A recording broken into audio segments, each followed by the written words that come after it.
Hi all. So today's lesson is using the trigonomic ratios to find angles. So this is not hard. The main trick is figuring out which ratio to use, sine, cosine, or tangent. And actually using your calculator is probably the trickiest part you're going to find, because you're going to have to use the second function sine or second function tan or second function cos button on your calculator. And you're going to have to figure out where that is. And that's going to be different. I can't show you because it's going to be different based on every calculator you've got. If you can't do that, please let me know.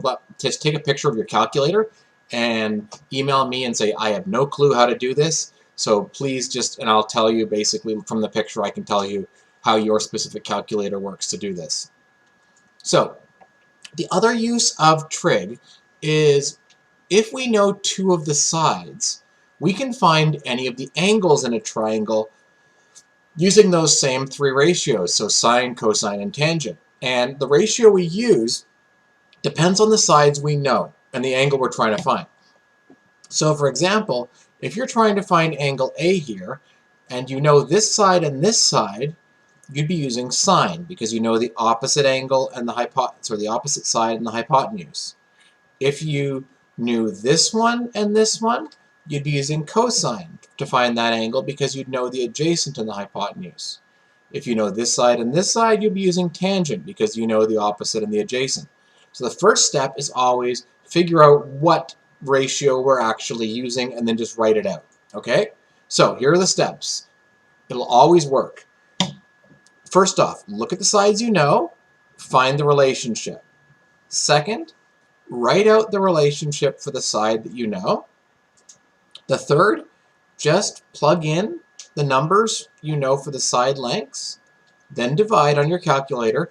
Then the last step is you either have to hit a button that's either INV or second function, and then you have to hit your sine, cos, and tangent. If you look at your calculator, you'll see above, or some of you will actually have buttons that do this. So if you only have three buttons that say sine, cos, and tangent, if you look above, the second function will be sine minus 1, cos minus 1, tan minus 1. If you have 6 buttons that say sine, cos, tan, 3 of them will actually say sine minus 1, cos minus 1, tan minus 1, in which case it's really easy. You just hit that button. If you only have the 3 buttons, you're going to have to hit the inverse button and then the button corresponding. And if you have the programmable ones, you might then have to hit the answer button as well. Like I said, calculator is going to be the biggest problem. Once you figure that out, the rest of this is really easy. So, how does it work? Well, let's take a look at this one. We want this angle. I know this side and this side. This is the hypotenuse. That's the adjacent. So, if I have adjacent and hypotenuse, I'm using cosine. So, I write out the equation. I plug in the numbers. The adjacent is 16, the hypotenuse is 25. Divide it. Then I hit second function and cos on my calculator, and that gives me the right angle.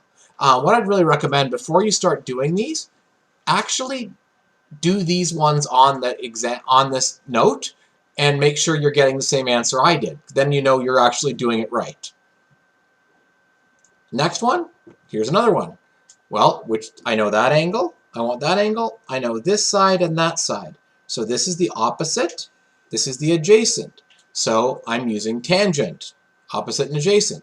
Write it out, plug in the opposite is 8, the adjacent is 5, divide, hit the inverse button, and then tangent this time, and get 58 degrees. So the biggest problem you're going to have with this is going to actually be finding the sides and using your calculator. Once you've got those two good, you're laughing. We can never change how you do this. All right? So good luck with the practice sheet.